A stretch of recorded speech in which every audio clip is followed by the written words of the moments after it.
नमस्कार, आदाब, सत श्री अकाल, जय भीम, जोहार। मेरा नाम है नवीन कुमार। मदरसे के शिक्षक को आतंकवादी कहने वाले चैनलों पर दर्ज होने जा रहा है मुकदमा। अब इस मुकदमे में मालिक नपेंगे, चैनलों के संपादक नपेंगे, आतंकवादी बोलने वाले एंकर नपेंगे, या स्क्रीन पर पढ़ने के लिए गुड्डे गुड़िया को लिख कर देने वाले प्रोड्यूसर नपेंगे, राम जाने। लेकिन मुकदमा तो चलेगा चैनलों पर। और मुकदमा शुरू होने से पहले कोर्ट ने तय कर दिया है कि हम पत्रकारिता के लबादे में मुसलमानों के खिलाफ नफरत के इस घिनौने अभियान को नहीं चलने देंगे। देखिए, हम सब जानते हैं कि हिंदी के टीवी चैनल मुसलमानों के खिलाफ नफरती आतंक के कारखाने में तब्दील हो चुके हैं। 10 साल से ज्यादा समय से बड़े बड़े चैनल, उनके बड़े बड़े एंकर, बड़े बड़े संपादक और बड़े बड़े मालिक घृणा और वैचारिक बर्बरता के मास्टरमाइंड की तरह काम करते चले आ रहे। यह माना जा चुका था कि यह चैनल ऐसे ही है, इसमें कोई बदलाव नहीं हो सकता और देश को इसे ऐसे ही स्वीकार करना होगा। लेकिन जम्मू कश्मीर की एक अदालत ने ऐसे न्यूज चैनलों के खिलाफ सख्त रुख अपनाते हुए FIR दर्ज करने का निर्देश दिया है। आपको बता दें कि नरेंद्र मोदी सरकार के निकम्मेपन और काहिली की वजह से पहलगाम में एक भीषण नरसंहार हुआ था। इसके बाद से ही भाजपा देश में दंगे फसाद का माहौल तैयार करने में जुट गई थी। खुद प्रधानमंत्री नरेंद्र मोदी ने कई मौकों पर कहा कि धर्म पूछकर मारा। इसके बाद तो उनके पालतू चैनलों और उनके पालतू एंकरों ने देश में दंगे फसाद का माहौल तैयार करने में अपनी तरफ से कोई कसर ही नहीं छोड़ी। जिसको चाहो उसको आतंकवादी बता दो। पहलगाम के हमले के बाद जब ऑपरेशन सिंदूर शुरू हुआ तो सबसे ज्यादा चपेट में आए पाकिस्तान से सटे हुए सीमावर्ती इलाके, खासकर कश्मीर और राजस्थान के, और उनमें भी सबसे ज्यादा अगर जान माल का नुकसान हुआ तो पुंछ जिले में। उसी पुंछ जिले के कारी मोहल्ले में पाकिस्तानी गोलीबारी में मारे जाने वालों में मदरसे में पढ़ाने वाले एक शिक्षक कारी मोहम्मद इकबाल भी थे। अब हुआ क्या कि जब कारी मोहम्मद इकबाल के मारे जाने की खबर आई तो हिंदी के महान चैनलों ने दर्शकों को बताना शुरू किया कि लश्कर-ए-तैयबा का एक बहुत बड़ा आतंकी कारी मोहम्मद इकबाल मारा गया। कारी मोहम्मद इकबाल लश्कर का वो कमांडर था जिसकी तलाश भारत को लंबे वक्त से थी। नाम सुनिए, न्यूज 18 और जी न्यूज, हिंदी के 2 राष्ट्रीय चैनलों ने इसको बहुत ही मसालेदार बना दिया। जिसे पाकिस्तानी गोलीबारी का शहीद बताना था उसे आतंकवादी बताने लगे। बाकायदा तस्वीर लगाकर कमांडर बताने लगे लश्कर का। एंकरों को लगा कि उनके हाथ कोई खजाना लग गया। चैनलों के गिद्ध कोलंबसों ने यहां तक खोज निकाला कि कारी मोहम्मद इकबाल कितने बड़े लश्कर कमांडर थे और उनका मारा जाना भारतीय सुरक्षा एजेंसियों की कितनी बड़ी जीत है। मूर्खों ने यह भी खोज निकाला कि कारी मोहम्मद इकबाल भारत में नहीं, पाक अधिकृत कश्मीर में मारे गए और वो लश्कर के कमांडर थे। लश्कर का ये खूंखार कमांडर नए आतंकियों का ब्रेन वॉश करने के लिए जाना जाता था। हकीकत यह है कि 55 साल के कारी मोहम्मद इकबाल इलाके के बहुत सम्मानित शख्स थे। जामिया जिया उल उलूम मदरसे के संचालक के तौर पर वो छात्रों के बीच बहुत लोकप्रिय थे। उनकी मौत से परिवार ही नहीं, पूरा पुंछ शोक में डूबा हुआ था।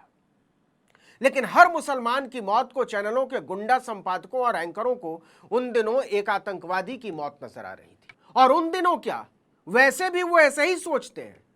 लेकिन इतने नाजुक मौके पर ऐसी बदनामी से परिवार इतना आहत हुआ कि कारी मोहम्मद इकबाल के चाचा परिवार को साथ लेकर कैमरे पर आ गए और संदेश जारी किया कि हम वैसे ही टूटे हुए हैं।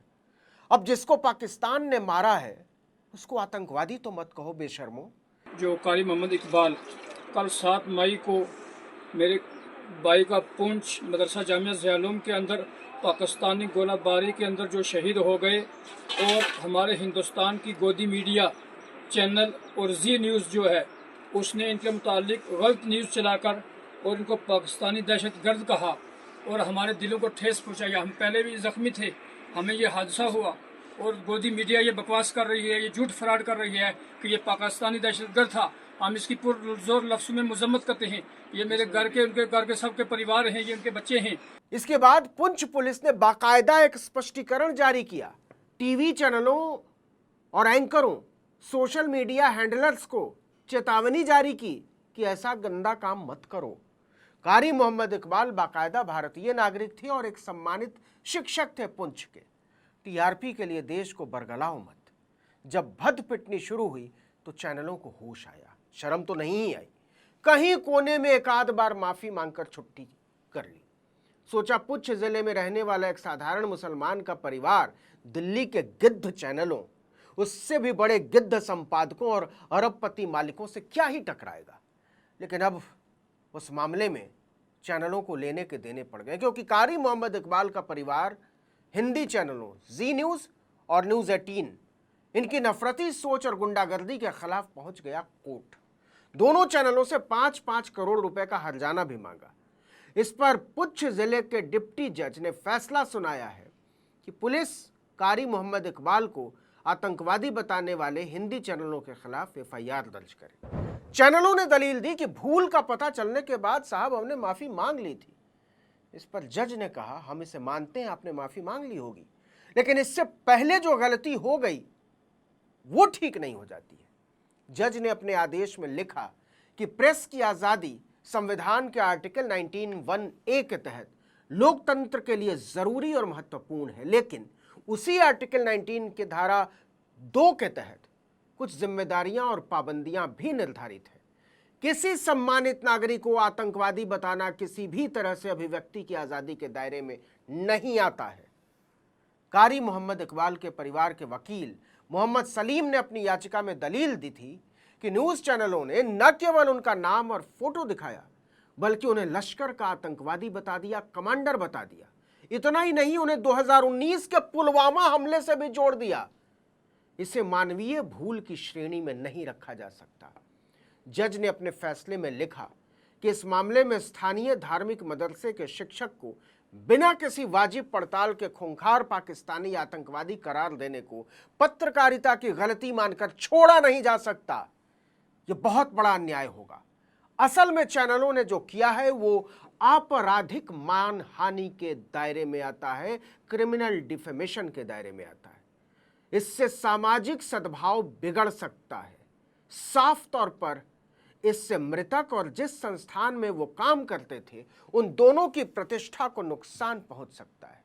जज ने फैसला सुनाया, हम पुंछ पुलिस स्टेशन के एसएचओ को निर्देश देते हैं कि वो कारी मोहम्मद इकबाल को लश्कर का आतंकवादी बताने वाले न्यूज चैनलों जी न्यूज और न्यूज 18 के खिलाफ भारतीय नागरिक सुरक्षा संहिता यानी बीएनएस की उपयुक्त धाराओं के तहत मुकदमा दर्ज करें।